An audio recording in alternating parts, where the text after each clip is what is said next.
In today's news, the territory is mourning the death of Miss Beryl Vanterpool in free government quarantine until October 1st. Presently, no active cases of COVID-19 in the BVI as ninth case recovers. All this and more when 284 News returns. I think you need to clearly see what happened. As far as what? You and I, we decided we were going to take our space. What happened? Yeah, and then I got into an entanglement in August. That's what I said. An entanglement. Yes. Yes. An entanglement. Yes. A little entanglement never hurt nobody. For the month of August, enjoy double the fun when you activate a 2 GB data plan or any hero plan and get double data. But wait, man, we're making things even sweeter. We've got a deal even Jada can't resist. Sign up for our Go Fast LTE and get your modem for only $149. The catch is, there's no contract required, but you'll definitely need the willpower to leave. So come get entangled with August. In August with the home team. 34 years and counting. We ride together. We die together. CCT for life. Welcome everybody. It's Monday, August 17th, 2020. Another fantastic day in nature's little secrets out of the British Virgin Islands. I'm Ron Grant. And my name is Javon Wilson. So thrilled to be joining you yet again. And Ron, by the way, this is still the best day to be alive despite the Absolutely. circumstances. Yes. And of course, we're so happy that our viewers can join us once again. Now, we have quite a bit going on, but before we get into our stories, Jovan, there's quite a bit going on not only locally, but regionally and internationally. Of course, we would all know that the stay-at-home order began today over in the U.S. Virgin Islands. Yes. We know that Trinidad also started their 2-week lockdown. And of course, we're following the race for the White House. So a lot on our plate as it pertains to news. And definitely a lot of changes, Yes. even within the borders of the territory. We know just recently the government had announced new principles and protocols under the quarantine for phase 2 of the phased reopening of the borders as it relates to persons being able to re-enter the territory. Those numbers were $2,500 and $3,500 respectively for persons who wanted to either quarantine within a government facility or privately. And today, Ron, that decision has been revised completely, allowing persons, which includes nationals and non-nationals, to re-enter the territory. Of course, once you are gainfully employed or you may have legal status in good standing in the BVI. So up until August 1st, persons now have the option. If you want to quarantine within government facilities, you can do so for sure and for free up until October 1st. Of course, for persons who'd like to quarantine privately, that number remains at $3,500. And post October 1st, certainly the numbers will revert to the initial numbers I'm sure that comes as mentioned. great news for many persons as they Yes. are making their way back home. Absolutely. Viewers, we're going to begin today's newscast on a very sad note. It is with deep regret that we announce the death of Ms. Beryl Vanterpool, compassionately known as Teacher Bev. Ron, Teacher Bev was quite an exemplary person in the community. She was a stalwart member of the Virgin Gorda community, a teacher that really reached beyond the classroom, an activist who spoke up and against injustices in the community, and someone who cared dearly for her environment. We know she was an environmentalist. She was very much into her trees, and we loved her for that. And I think this is especially tragic because, and very personal for us at 284 Media as well, because she was such an avid supporter of our brand and made sure we feel welcome and supported, especially within the Virgin Gorda community. And you and I specifically can reflect on that time we visited Virgin Gorda to host the 9th District Debate, the first ever. And what a grounding event that was for us as a brand. Soul. And she was there, she was with her students, and she just wanted to ensure that they had an opportunity to meet us because, she thought so highly of us. And it just really speaks to who she was as a person. So we caught up with a few persons. Of course, a lot of people have taken to social media to voice their condolences to her family and the loss that we are all now dealing with. So we caught up with a few of them. Let's watch. I'm doing mighty fine, despite what's happening. I lost a very dear friend this morning. She died suddenly.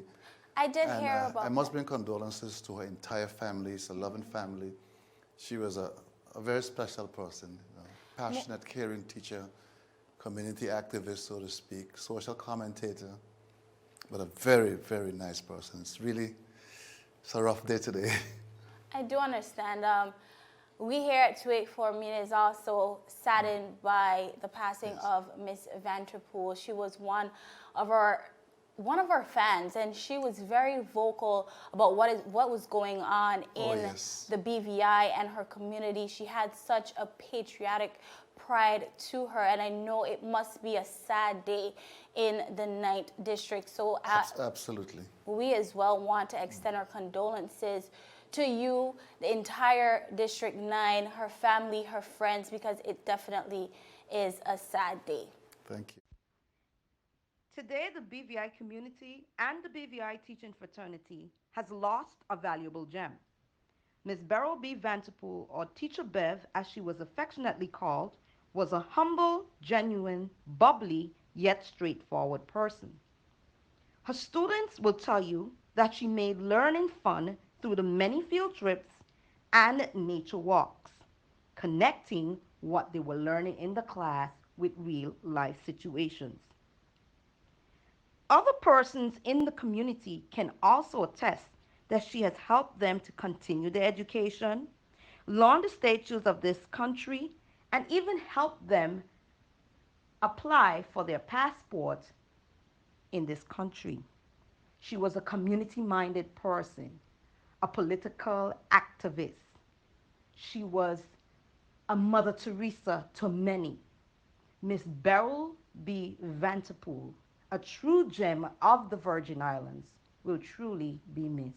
May her soul rest in peace. Now, Ron, as you can hear, speaking just to who she was, her legacy, her life.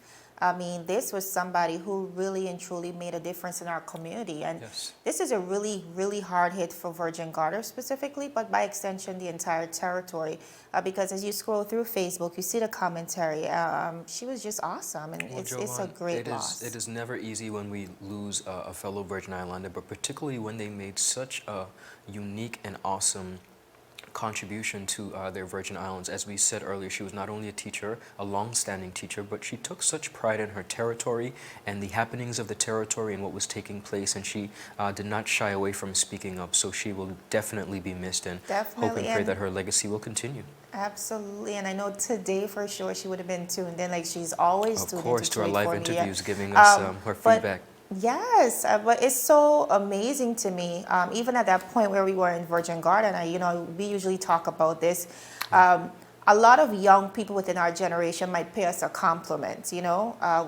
Probably those are the persons tuned into the news. But to have a compliment, and such a great compliment from someone who represented the older generation, I think it was so grounded. I agree. For the both of us in our careers as it relates to the impact we're leaving here at 284 Media. So I just want to thank her for that. I think that's definitely going to be an unforgettable memory, and we will miss her voice in the community.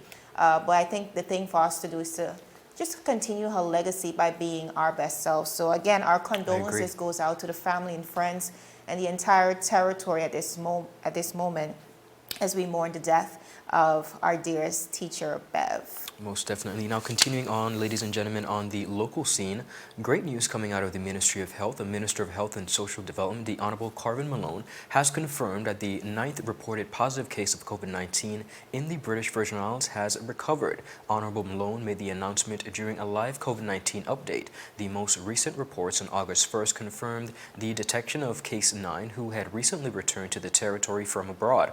Now, the persons remained isolated in a government-contacted facility in line with the restricted border reopening protocols. The Minister for Health also stated that a total of 994 re-entry registrants were received since June, 783 of them being verified by the Immigration Department and processed, while 81 did not meet the requirements established for re-entry during Phase 1.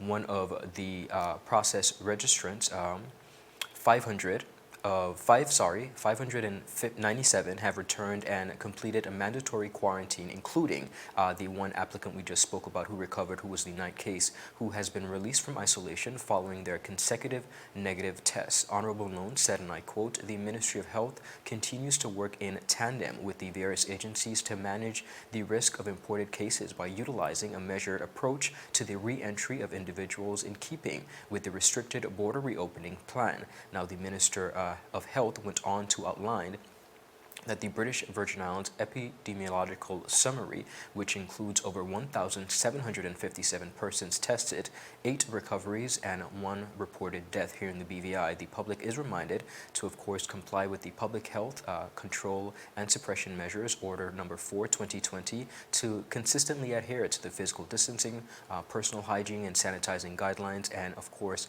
the mask wearing for our safety. Jovan, this is a story that we're going to continue to follow, particularly as we continue to reintegrate persons and nationals into the territory. But as it stands presently, the most recent update is that there are no active cases, and most importantly, the 9th case has recovered, which we're happy to report. Absolutely, and I know this is the second time around the BVI has been reported to be COVID-free, Yes. and it did not come at an easy cost, Ron. You know, it's hard decisions, and making decisions as leaders within this climate cannot be an easy thing.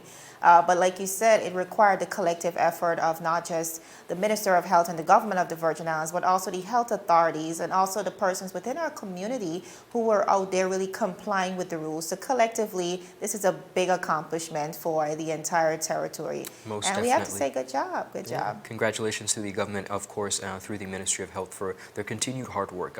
It cannot be an easy job. Definitely. Viewers, is still ahead. You can now quarantine for free at a government facility if you're making your way back to the BVI. And we are also live with the winner of the Gen Y Factor. Yes. Trust me, you do not want to miss that. Stick with us. Is business slow? Cash flow down? Hosting an upcoming event? We can help. Advertise with 284 Media and take your business or event to the next level by enhancing your present marketing and messaging strategies. Allow our team of experts to create a personalized ad that sets your business apart from all the rest. This could be your business or event. So, what are you waiting for? Contact our marketing team at 284media@cctbvi.com. Advertising with us works.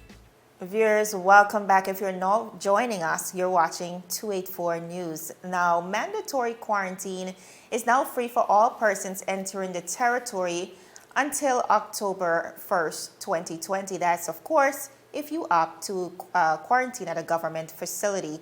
The announcement was made today by the Health Minister, Honorable Carver Malone, who said, and I quote, "Persons who return to the BVI and opt to quarantine, it was deemed to be prudent to look at what amount would be sustainable to persons who may wish to privately quarantine in their own home and those who basically would in fact be using government's facilities. So until September 30th, if you're using a government facility, don't matter your immigration status or anything, then it will be free to everyone in the government facilities. If you wish to use private facilities, then there is where the $3,500 would come in, no matter the particular immigration status," the minister said, end of quote. Now, viewers, the highly subsidized fees will benefit both nationals and non-nationals being repatriated to the BVI following the coronavirus pandemic. Minister Malone further reiterated that this amnesty, will run only for a short period. And he said, and I quote, "After September 30th, and you go to October 1st, then there would be an imposed $2,500 for work permit holders and others who may wish to come after, because most of the people would have already come in between now and the end of September." Now, viewers, it was initially announced that returnees will be mandated to pay a sum of $6,048, but this was met with contention, as we know it. Lots of conversations, Ron, and discussions followed that decision. But this was also followed by government's additional decision to refuse the re-entry of non-nationals on the premise that locals should be afforded first preference as it relates to current employment opportunities. However, that too was met with a lot of backlash. Many past legislators and community activists spoke out against it, suggesting that, quote, "a blanket approach," end of quote, could fracture the community socially as well as economically. These decisions have been revised to now allow the re-entry of both nationals and non-nationals who are gainfully employed or have legal status and good standing here in the British Virgin Islands. Ron, lots of new developments. A lot of big happenings. Within government's decisions. Just on Friday, it was announced that persons would have to pay $2,500, $3,500 respectively, depending on, you know, whether you want to quarantine privately or not. Here we see the government saying, listen, this is a pandemic. We understand that everyone is affected by the situation, especially persons who are integrated into our society, and really taking a step forward and taking responsibility and saying, we will do the best that we can for the persons that reside within the borders of the British Virgin Islands. Jovan, I know this definitely comes as great news for many persons who are now getting ready or planning to reintegrate back into the society.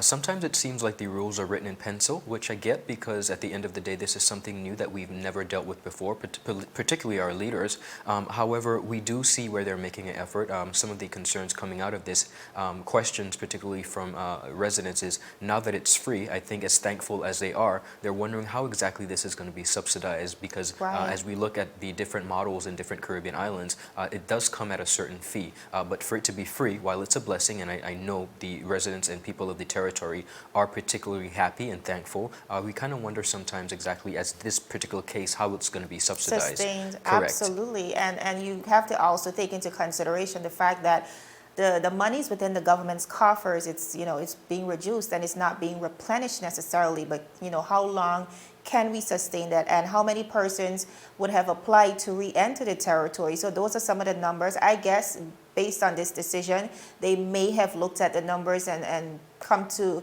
the conclusion that it's something that the government can afford. But again, being very prudent in these times as it relates to spending is very important. And when you look at the numbers as well, Ron, from an initial $6,048 to now $2,500. It's a huge gap. Yeah. That's definitely a huge gap.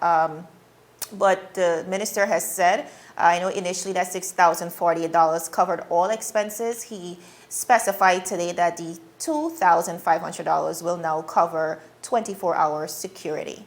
Understand. Now, continuing on, viewers, on the local scene again, the Ministry of Education, Culture, Youth Affairs, Fisheries, and Agriculture has launched a series of surveys to obtain feedback from various stakeholders on the online learning experience as it continues to plan for the new school year. Students, teachers, parents, and employers, supervisors are being asked to complete their respective surveys, which will open today, which will open and run up until Friday, August 21st. Now, Permanent Secretary, Mrs. Carolyn Stout-Igwe, said that while the ministry has received preliminary feedback, it is important that additional feedback be received from students, teachers, parents, and employers upon whom the success of the new school year will most definitely be dependent. She said she is appealing for persons to complete the short survey as the ministry continues to shape the outlook of education for the next school year. Mrs. Stout-Igwe said during phase 1 of the ministry's preparations, a preliminary assessment of the last school term was conducted by principals, where they provided feedback on the internal questionnaire, followed by the establishment of a working committee under the chairperson of Director of Curriculum, Mrs. Prudence Matavius, at the end of June for the opening of schools for 2020-21 academic school year. Now, Mrs. Stout-Igwe said, and I quote, The objective was to engage various stakeholders to lend their voices to develop a working framework for education in this COVID-19 era. The committee was subdivided into groups, with each group dealing with the specific sectors, namely primary K-2 and students with special needs, primary grades 3 to 6, and secondary phase students. Now, phase 2 of the ministry's preparations include the launch of the assessment surveys with key stakeholders and the seeking of course, Cabinet's approval for the draft framework for the reopening of schools for the new school year. The ministry will seek to finalize the framework in phase 2 based on the earlier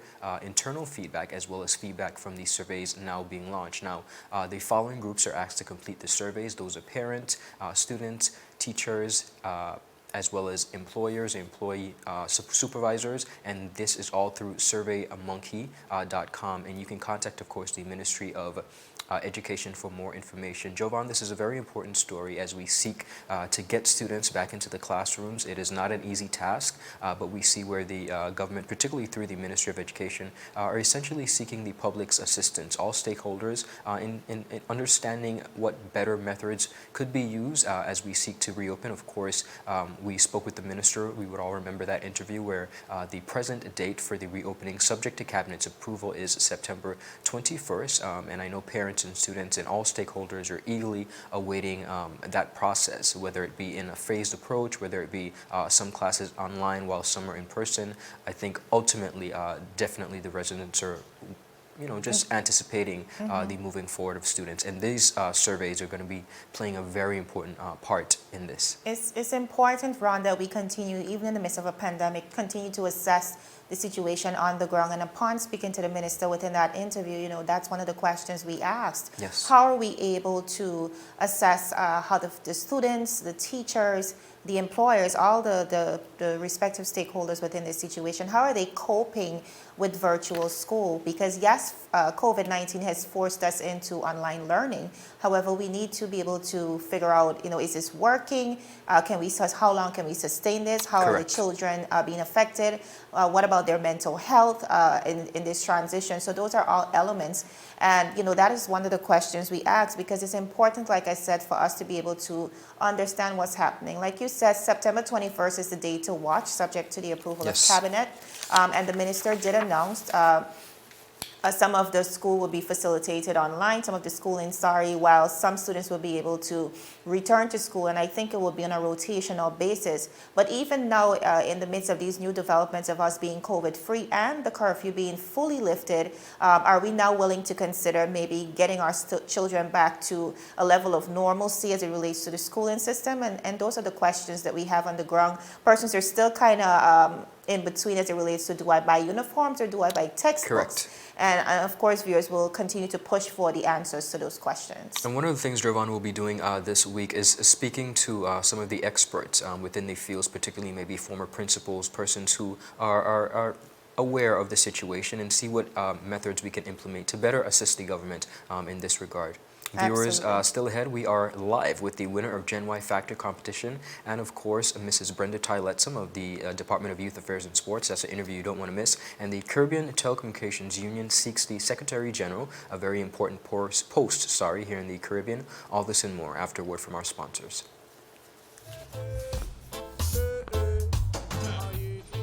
Father Jesus, that line you long like church service.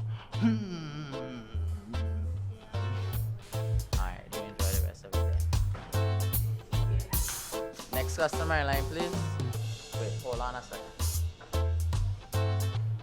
Yes, Sonny boy, come, yes, Sonny. Good morning. Good morning, Sonny boy. Over there. You must have cut front of people. It's okay, I'll take care of it. What? No man, forget you. How may I assist you? Yes. You want top of power? You want top of power? Join the prepaid party with CCT and enjoy more affordable data plans, more top-up promotions, more savings with hero bundles, and more value for your money each and every Tuesday with Top Up Turn Up Tuesday. Visit a CCT store today or anywhere CCT Top Up is sold and top up your phone. 5, 10, 15, 20, 25, 30. You want top of power? Viewers, welcome back to 284 News. We are so incredibly proud and excited to be hosting the new winner of the Gen Y Factor competition, the beautiful Miss Taraya Price, as well as Miss Brenda Tyletsum, the Director of Youth Affairs and Sports. Welcome, ladies. Thank you for having me. All right, Taraya, I could barely hear you. I don't know if you can speak up a little bit for me. Thank you for having me. Awesome. So you are spanking new, fresh, brand new The winner of Gen Y Factor 2020. I mean, this is not just great representation for your school, Brigada Flags, but also certainly a big win and a big moment for Virgin Garda, being that this is the first time that a person out of Virgin Garda won the competition. How are you feeling with all of this? I am feeling great, actually.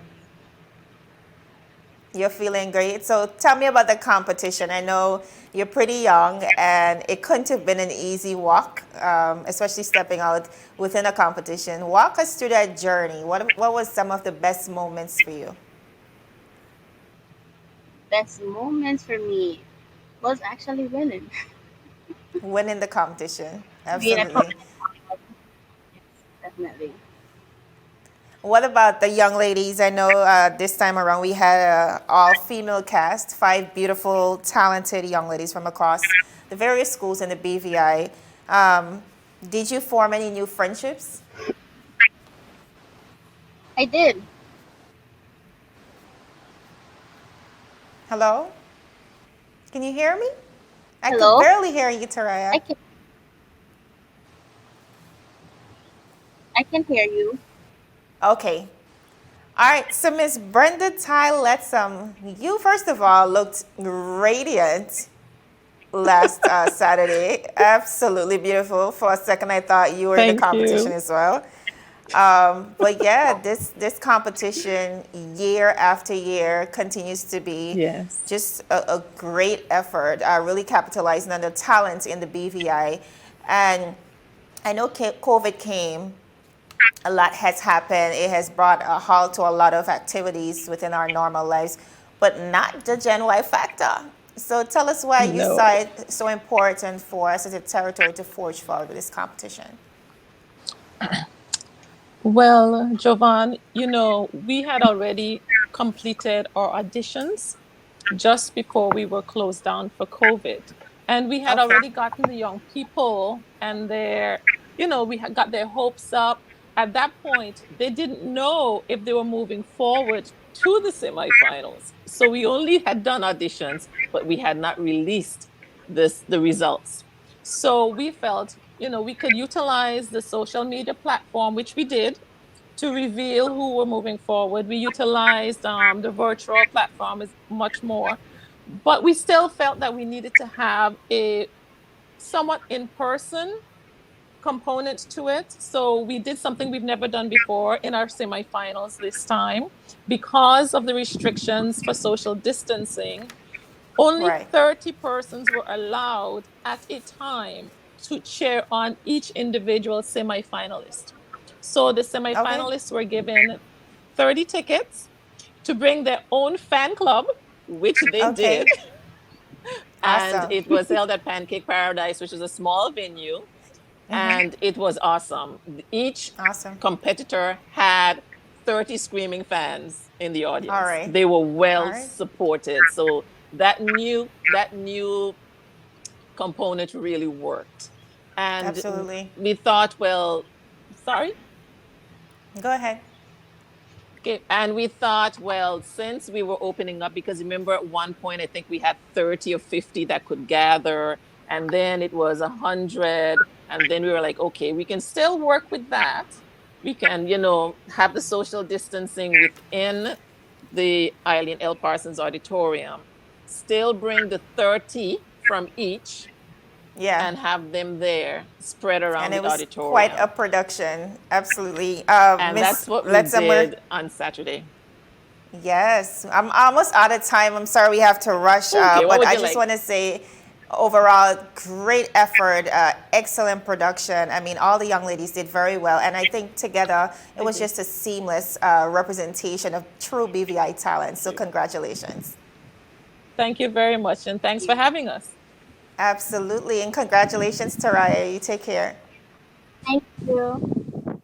All right, Ron, that of course was the winner of the Gen Y Factor. I mean, I don't know if you had an opportunity to watch the competition.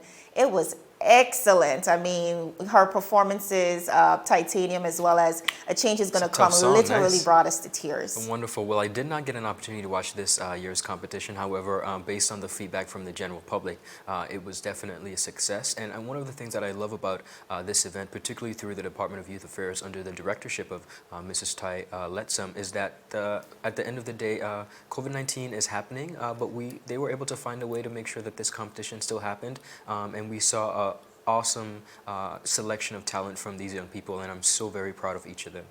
And I'm very happy that it was all female cast, because guess what? Girls run the world. Viewers, it was our pleasure. My name is Javon Wilson. And I'm Ron Grant. We'll see you tomorrow. You guys have a beautiful rest of the day.